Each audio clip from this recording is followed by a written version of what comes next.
Hello friends, welcome to Ignite Academy. So recently तुम्ही नवीन जो ऑनलाईन गेमिंग ऍक्ट आलेला आहे त्याबद्दल वेगवेगळ्या न्यूजपेपरमध्ये ऐकलं असेल.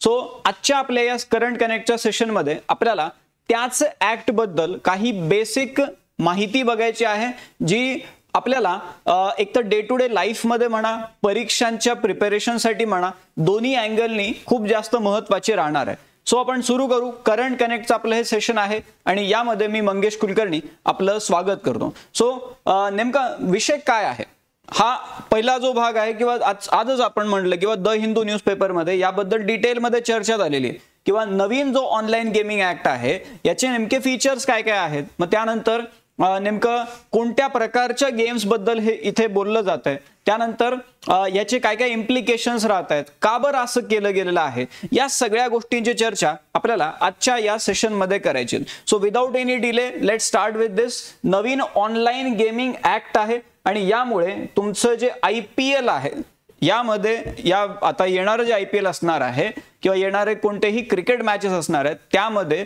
तुमचा व्ह्यूइंग एक्सपिरियन्स नक्कीच बदलणार आहे.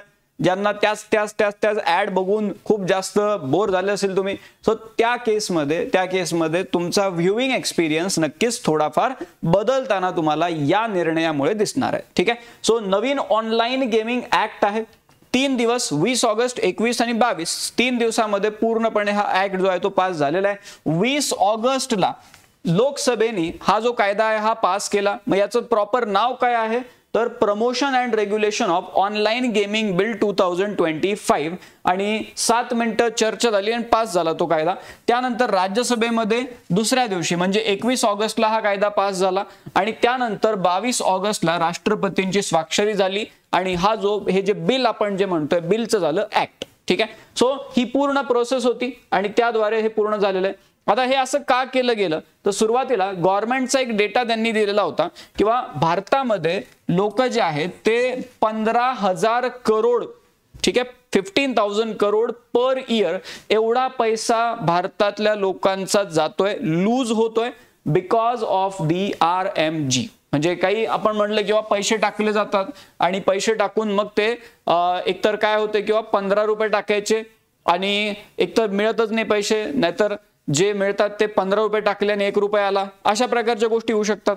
सो अगेन ते डोक्यामध्ये आहे किंवा नाही मला 5 लाख मिळतील आणि 10 लाख मिळतील आणि 1 करोड मिळेल. So because of that people are simply putting money in this आणि मग 15,000 करोड हा आकडा तिथे येतोय दरवर्षी आणि हे रिअल मनी गेम्स जे आहेत RMG त्यामुळे हे होतं. ठीक आहे. इव्हन WHO ने म्हणलेले की हा नाद चांगला नाही, हे वर्ल्ड हेल्थ ऑर्गनायझेशनचं देखील म्हणणं पडलेलं आहे किंवा यामुळे होतं काय आहे की RMGs जे आहे specifically they are basically trying to create that compulsive behaviour, psychological distress त्यामध्ये होतोय. म्हणजे लोक जे आहेत ते कंटिन्युअसली त्यामध्येच इन्व्हॉल्व्ह होत आहेत. त्यानंतर फायनान्शियल हार्डशिप लोकांना फेस करावे लागतात, नुकसान झालं त्यानंतर डोक्यामध्ये राहते किंवा आपण एकदम अल्ट्रा रिच होणार आहे बट ऍक्च्युअल मध्ये ते होत नाहीये आणि ओव्हरऑल त्यामुळे फॅमिली लाईफ देखील डिस्टर्ब होताना बघायला मिळते. आता हा जो ऍक्ट आहे या ऍक्ट मध्ये 3 प्रकारच्या गेम्स बद्दल सांगितलेले. 3 प्रकारचे कोणते गेम्स आहेत? पहिलं तर आहे ई स्पोर्ट्स, दुसरं आहे सोशल गेमिंग आणि तिसरं आहे RMG म्हणजे रिअल मनी गेम. ठीक आहे. आता ह्या ज्या 3 गोष्टी आहेत या 3 ऑनलाईन गेम्स बद्दल इथे वेगवेगळ्या पद्धतीने त्यांनी ऑलरेडी कॅटेगराइज करून ठेवलेले गेम्सला. मग आता आपण जे बोलतोय हे ड्रीम 11 वगैरे जे ते RMG मध्ये येणार आहे, but there are other 2 also जे ई स्पोर्ट्स आणि काय आहे सोशल गेमिंग. आता हे जे पहिले 2 आहेत ई स्पोर्ट आणि सोशल गेमिंग याबद्दल काही बॅन वगैरे केलं गेलेलं नाहीये, उलट याला प्रमोट कशा पद्धतीने करता येईल याबद्दल या कायद्यामध्ये सांगितलेले पहिले जे 2 आहेत. आणि तिसरा जो पार्ट आहे RMG वाला तिथे मग काय केलेलं आहे तर बॅन केलेलं आहे. इव्हन त्याच्या ऍडव्हर्टाइजमेंटला देखील बॅन केलं गेलेलं आहे. ठीक आहे. सो या तिघांना प्रॉपरली मग ते एक करून ते एक्सप्लेन पण करतात. जसं या कायद्यामध्ये ऑनलाईन मनी गेम म्हणजे नेमकं काय असणार आहे. इनफॅक्ट यालाच आपण RMG म्हणतोय. मग ऑनलाईन मनी गेम जो आहे हा नेमका कशा पद्धतीने तिथे डिफाईन झालेला आहे. सगळ्यात पहिले तर ते म्हणतात किंवा हा जो गेम आहे मोबाईलमध्ये असेल किंवा कुठेही, सो ऑनलाईन गेम जो आहे this is played regardless of whether this is based on skill, chance और बोथ. बऱ्याचदा मग सुप्रीम कोर्टामध्ये चर्चा झाली किंवा हे जे ऑनलाईन गेम्स आहेत हे बेस्ड ऑन स्किल खेळले जात आहेत rather than based on chance, त्यामुळे ह्याला गॅम्बलिंग म्हणलं जाऊ नये असं सुप्रीम कोर्टाने पण एकदा सांगितलेलं आहे. बट इथे या कायद्यामध्ये एक तर काय केलेलं आहे, किंवा स्किल, चान्स किंवा काही जरी असेल तरी तो जो खेळ आहे तो तिथे बेसिकली या RMGच्या डेफिनेशन मध्ये आणला गेलेला आहे. And this is played after fee payment or with an expectation of winning money or other stakes. हे असे गेम आहेत की जे काही तुम्ही पैसे टाकताय त्यामध्ये आणि त्यानंतर तुम्हाला एक एक्सपेक्टेशन आहे की मला पैसे रिटर्न येतील काही, आणि त्या पद्धतीने तुम्ही हे गेम जे आहेत ते खेळताय. ठीक आहे, मग अशा प्रकारचे जे गेम्स आहेत त्यांना तुम्ही ऑनलाईन मनी गेम किंवा रिअल मनी गेम मध्ये काउंट करताय. ठीक आहे, म्हणजे स्किल असेल, चान्स असेल किंवा दोन्ही असेल त्या आधारावरती खेळले जाणारे हे गेम राहतात आणि त्यामध्ये तुम्ही काही पैसे भरताय आणि तुम्हाला एक्सपेक्टेशन आहे की काही तुम्हाला पैसे परत येतील. मग अशा डेफिनेशनच्या अंडर वेगवेगळे पॉप्युलर गेम्स जे आहेत ते इथे येतात RMG मध्ये. मग त्यामध्ये पोकर असेल, रमी असेल, फॅन्टसी क्रिकेट असेल, त्यानंतर लुडो असेल, या सगळ्या गोष्टी ज्या आहेत ह्या RMG मध्ये या कायद्याच्या डेफिनेशन अंतर्गत काउंट केल्या जातात. ठीक आहे, आता दुसरा जो प्रकार आहे ई स्पोर्ट्स. ई स्पोर्ट्स म्हणजे काय आहे तर हे त्यातल्या त्यात प्रमोट केले जाणार आहेत हे गेम. इव्हन आपला जो आता त्यावरती पण एक व्हिडिओ घेतलेला नॅशनल स्पोर्ट्स गव्हर्नन्स ऍक्ट जो आहे त्या अंतर्गत रेकॉग्नाइज होणारे जे गेम्स आहेत जे ऑनलाईन फॉर्मॅटमध्ये खेळले जात आहेत त्यांना ई स्पोर्ट्स मध्ये काउंट केलं जाईल आणि यांच्यावरती basically proper regulatory agencies, authorities ज्या आहेत त्या तिथे काम करणार आहेत. ठीक आहे, सो दे आर रजिस्टर्ड, म्हणजे हे जे ई स्पोर्ट्स म्हणजे काय, these are registered with proposed regulatory authority. आता यामध्ये बऱ्याचदा असं होणार आहे किंवा it can also include the money angle. ठीक आहे, म्हणजे ई स्पोर्ट्स जे आहेत कारण तुम्हाला काही फी पे करून रजिस्ट्रेशन तिथे करावं लागणार आहे आणि त्यामध्ये तुम्हाला परफॉर्मन्स बेस्ड प्राइज मनी देखील तिथे बघायला मिळणार आहे. ठीक आहे, बट ह्या सगळ्या गोष्टी कशा असणार आहेत, रेग्युलेटेड असणार आहेत ई स्पोर्ट्स, त्यामुळे याला प्रमोट करण्यासाठी तिथे बोललं गेलेलं आहे. ठीक आहे, आता एक्झाम्पल्स मध्ये ते काय येऊ शकतात, ई स्पोर्ट्स कॅटेगरीमध्ये काय येतील तर आपले जे GTA गेम आहे समजा Grand Theft Auto Vice City, so तो एक यामध्ये येऊ शकतो. कॉल ऑफ ड्युटी जो आहे तो यामध्ये येऊ शकतो आणि इतर जे रजिस्टर्ड गेम्स आहेत ते यामध्ये येऊ शकतात.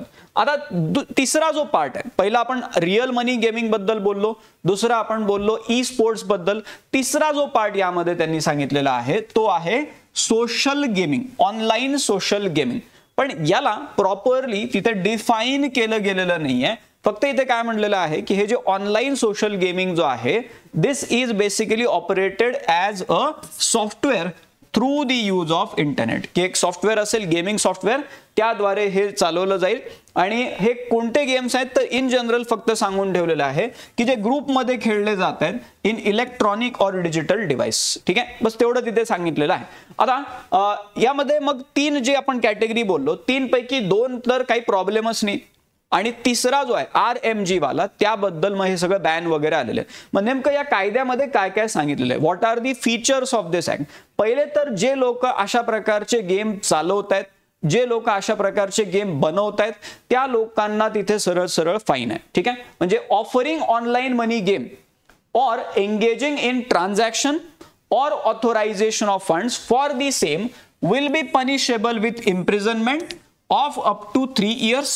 3 वर्षापर्यंतची शिक्षा आहे किंवा 1 करोड पर्यंत फाईन आहे किंवा दोन्हीही होऊ शकते. इवन जे लोक याची ऍडव्हर्टाइज करतायत, जे आता बंद होणार ऍडव्हर्टाइज, तर ऍडव्हर्टाइज जे करतायत they will be punishable with imprisonment up to 2 years, 2 वर्ष त्यांना शिक्षा आहे किंवा they will be having fine up to ₹50 lakh और बोथ. इवन आपलं जे भारतीय नागरिक सुरक्षा संहिता आहे 2023 मधलं त्यामध्ये हे ऑफेन्सेस जे असणार आहेत they shall be cognizable and non bailable kind of offence. बेलही मिळणं अवघड होऊन जाईल. ठीक आहे, सो अशा प्रकारचे प्रोव्हिजन इथे पेनल प्रोव्हिजन सांगितलेले आहेत. इवन हे जे सगळे ऍप आहेत आजकाल मग काय होतं बऱ्याचदा VPN वगैरे वापरून खेळले गेले गेम तर काय करावं, मग त्यामुळे इथे काय केलेलं आहे आपली जी एक सायबर सिक्युरिटी रिलेटेड जी मेजर एजन्सी आहे त्याचं नाव आहे Indian computer emergency response team, CERT-IN ज्याला आपण म्हणतो. यांना सांगितलेलं आहे गव्हर्नमेंटनी की तुम्ही काय करा, असे जे पर्टिक्युलर ऍप्स आहेत त्यांना ब्लॉक किंवा डिसेबल करा जे अजूनही बँड मनी गेमिंगला चालवतात त्यांना तुम्ही काय करा, ब्लॉक किंवा डिसेबल करा. बऱ्याचदा होऊ शकेल की दुसऱ्या देशामधल्या कोणत्या कंपन्या त्या प्रकारची गेम चालवतात भारतामध्ये, मग त्या केसमध्ये इंटरपोलची गरज पडली त्यांनाही आणा. सो हे पण सांगितलेलं आहे that if needed it may rope in Interpol to bring in offshore operators of money gaming platforms. ठीक आहे, तो पण एक भाग इथे आलेला आहे. इव्हन मग यामध्ये काय की एक भीती वाटायला लागते. मी तर Dream11 डाउनलोड केलेलं होतं आणि मग मला काही होईल का, म्हणजे मला काही धोका आहे का त्याचा, किंवा मी पोकरबाजीच खेळत होतो शाहिद कपूरला बघून, मग त्यामुळे काही धोका होईल का. बट इथे काय सांगितलेलं आहे, आपले जे मिनिस्टर आहेत त्यांनी काय म्हटलेलं आहे, किंवा जे प्लेयर्स आहेत त्यांना इथे काहीही धोका नाहीये. सो इथे लिहिलेलं बघा, IT minister Ashwini Vaishnaw clarified in a statement that no penal action for players has been codified. ठीक आहे, प्लेयर्सला कोणत्याही प्रकारची पेनल ऍक्शन तिथे नाहीये. अगेन या ऍक्ट मध्ये अजून काय म्हणलेलं आहे, किंवा सेंट्रल गव्हर्नमेंट यासाठी पुढे काय करू शकते, the act empower the central government to notify and constitute a regulatory authority to recognise, categorise and register online games. यासाठी प्रॉपर वेगळी रेग्युलेटरी ऑथॉरिटी बनवण्याची पॉवर कोणाकडे आहे, तर सेंट्रल गव्हर्नमेंटकडे आहे. ठीक आहे, the new act also make no provision to constrained minor from playing online social games और ई स्पोर्ट्स. जसं आपण आधी बोललो की जे मायनर्स आहेत त्यांना या प्रकारचे जे ऑनलाईन सोशल गेम्स असतील किंवा ई स्पोर्ट्स असतील हे खेळण्यापासून थांबवण्याचा कोणताही प्लॅन इथे नाहीये. इनफॅक्ट बजेट अलोकेशन इथे केलं जाईल म्हणतात from consolidated fund of India to promote online social gaming in the country. यासाठी तर वेगळे पैसे अजून बाजूला काढले जातील असं तिथे म्हणलं गेलेलं आहे, to promote online social gaming in country. मग आता हे एवढं सगळं जे आहे, एवढं करोडोमध्ये फाईन वगैरे असं का बरं केलं गव्हर्नमेंटनी, काय पर्पज होतं या सगळ्या गोष्टीचं, तर तिथे आपल्याला काही इनपुट्स बघायला मिळतात, काही रिपोर्ट्स आलेले बघायला मिळतात ज्यामुळे ह्या स्टेप्स घेतल्या गेलेल्या आहेत. ठीक आहे, मग हे नी जर्क रिॲक्शन नाहीये असं मिनिस्टरनी स्वतः म्हणलेलं आहे. ठीक आहे, सो इथे जर बघितलं 2022 मध्ये फायनान्शियल इंटेलिजन्स रिपोर्ट आला होता आणि यामध्ये ऑनलाईन गेमिंग फर्म्सद्वारे केल्या गेलेल्या टॅक्स इव्हेजन बद्दल बोललं गेलं होतं आणि तिथे 2000 करोड रुपयाचा टॅक्स इव्हेड केला गेला असं 2022च्या त्या रिपोर्टमध्ये सांगितलं गेलं होतं. त्यानंतर डिफेन्स मिनिस्ट्रीचा थिंक टँक आहे, त्यांनी म्हटलेलं आहे की एक चायनीज ऍप आहे, त्याचं नाव आहे FIWIN, FIWIN,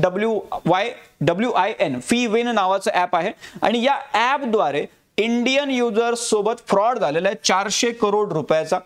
आणि मग त्यामध्ये ईडीनी इन्व्हेस्टिगेशन पण केलेलं आहे आणि तिथे काय दिसलेलं आहे, there is evidence of use of mule accounts and cryptocurrency wallets. Mule accounts म्हणजे जे क्रिमिनल्स वापरतात, जे आपण म्हणतोय किंवा इलिसिट फंड्स आहेत त्यांना तिथे डिस्गाईज करण्यासाठी जे अकाउंट्स वापरले जातात त्याला म्यूल अकाउंट म्हणतात आणि त्याद्वारे हे पूर्ण फंड्स तिथे बेसिकली सिफॉन केले गेलेले आहेत. ठीक आहे, त्यानंतर government also sed that gaming companies were involved in GST tax evasion also of ₹30,000 crore. म्हणजे तो तेवढा पैसा जो आहे तो बेसिकली इव्हेड होतो, टॅक्स इव्हेजन होत आहे. आणि जो करंट ऍक्ट आहे आपला सध्याचा जो कायदा आहे त्यामध्ये त्यांनी काय सांगितलेलं आहे की जर याला वेळेत जर रोखलं नाही तर RMGs मुळे काय काय होऊ शकते, तर पहिले तर फायनान्शियल फ्रॉड होऊ शकतात अजून लोकांसोबत, मनी लॉन्ड्रिंग होऊ शकते, टॅक्स इव्हेजन होऊ शकते आणि बाकी अजून अनलॉफुल ऍक्टिव्हिटीज देखील यामधून केल्या जाऊ शकतात. त्यामुळे वेळेमध्येच याला रोखणं खूप जास्त गरजेचं आहे. थोडंफार आपण जर आपल्या कॉन्स्टिट्यूशन मध्ये आलो तर आपल्याला हे बघायला मिळते किंवा 7th शेड्यूल जो आहे आपल्या कॉन्स्टिट्यूशनचा त्यामध्ये स्टेट लिस्टमध्ये एंट्री नंबर 34 आणि 62 इथे आपल्याला बघायला मिळतात. आणि या ज्या दोन एंट्रीज आहेत आपल्या संविधानामध्ये, it talks about regulation and taxation of betting and gambling within the jurisdiction of state government. म्हणजे ते काय केलं जाते, बेटिंग आणि गॅम्बलिंगला रेग्युलेट करण्यासाठी स्टेट गव्हर्नमेंट काम करू शकते. हे स्टेट लिस्टमध्ये 7व्या शेड्यूलमध्ये सांगितलेलं आहे. मग अकॉर्डिंगली 2017 मध्ये तेलंगणा हे माहिती पाहिजे आपल्याला, Telangana became the first state to ban all forms of online gaming. त्यांनी तर काहीच सोडलं नाही, मग ते सगळंच including skill based game, chance based, तर सगळं आलं त्यामध्ये. तेलंगणा पहिलं राज्य झालं होतं ज्यांनी अशा प्रकारच्या ऑनलाईन गेमिंगला सर्व स्वरूपामध्ये बॅन केलं होतं. मग त्यानंतर 2020 मध्ये आंध्र प्रदेशनी पण इथे काय केलं, ऑनलाईन गॅम्बलिंगला बॅन केलं. 2022 मध्ये Tamil Nadu also band games like rummy and पोकर. म्हणजे ऑलरेडी राज्यांनी हे सुरू केलेलं आहे अशा प्रकारचे इनिशिएटिव्ह घेणं, आणि मग त्यामध्ये हे बिल आलेलं आहे जे बेसिकली या पद्धतीने आपल्याला फीचर्स त्याचे बघायला मिळतात. आता दुसरी बाजू काय आहे याची, अदर साइड जर बघितलं, सुप्रीम कोर्टाचं मी तुम्हाला आधीच सांगितलं की सुप्रीम कोर्टाने ऑलरेडी एक अशा प्रकारचं हिअरिंग दिलेलं होतं किंवा हे जे गेम्स आहेत like rummy and fantasy sports, these involve substantial degree of skill and they can not be equated with gambling. आणि मग इथे सुप्रीम कोर्टाचा हा स्टँड. त्यामुळे आता जर कोणी कोर्टामध्ये गेलं तर कोर्ट जे आहे ते बेसिकली ह्या ऑनलाईन गेमिंग जे फर्म्स आहेत त्यांच्या बाजूने निर्णय देण्याची देखील शक्यता राहू शकते, कारण आधी तशा प्रकारचा निर्णय कोर्टाचा आलेला आहे. आता दुसऱ्या बाजूला या कायद्यामध्ये काय झालेलं आहे किंवा स्किल बेस्ड आणि चान्स बेस्ड गेम्समध्ये डिफरन्शिएट केलं गेलेलं नाहीये. तो एक मुद्दा इथे आपल्याला दिसतोय की act does not distinguish between games of skill and games of chance. आणि त्यामुळे जे क्रिटिक्स आहेत या ऍक्टचे त्यांचं असं म्हणणं आहे की आपल्या संविधानामध्ये article 19 clause 1 sub clause G येतो, which talks about right to trade and occupation. आणि त्यामुळे इथे बेसिकली त्या कंपन्यांचा हा हक्क तर हिरावून घेतला जात नाहीये, याबद्दल देखील इथे चर्चा होते. That is it violating that particular right. आणि आता मग यामध्ये मग क्रिटिक जे आहेत ते जर कोर्टामध्ये गेले तर मग कोर्ट काय म्हणते हे पण आता बघणं गरजेचं राहणार आहे. बाकी या सगळ्या गोष्टी ज्या आहेत या सध्याच्या घडीला जर बघितलं तर हे सगळे जे at this point of time हे सगळे जे ॲप्स आहेत, हे सगळे जे ऑनलाईन गेमिंग्स आहेत हे कम्प्लिटली बॅन झालेले आहेत.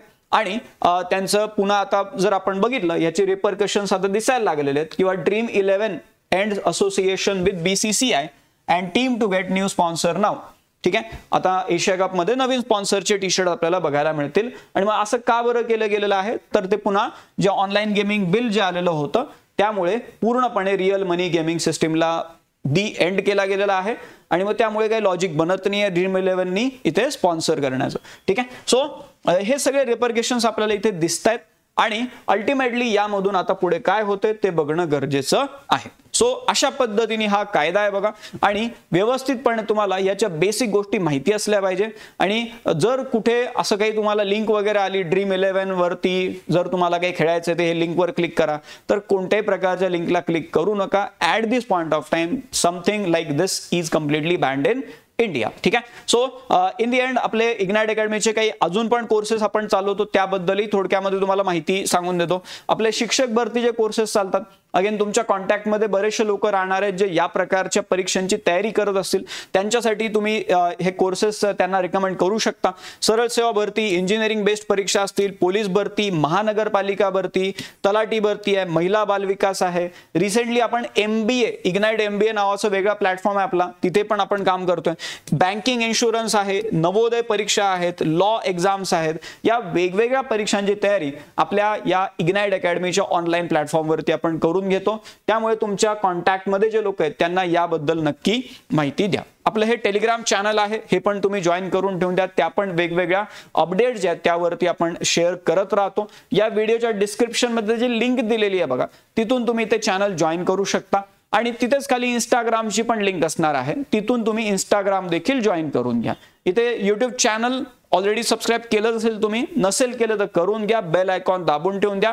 बाकी इथे नंबर दिलेला आहे, काही जरी क्वेरी असल्या तर नक्की कॉल करून तुम्ही तुमच्या क्वेरी सॉल्व्ह करून घेऊ शकता. ठीक आहे, थांबू आपण इथे मग. Thank you very much.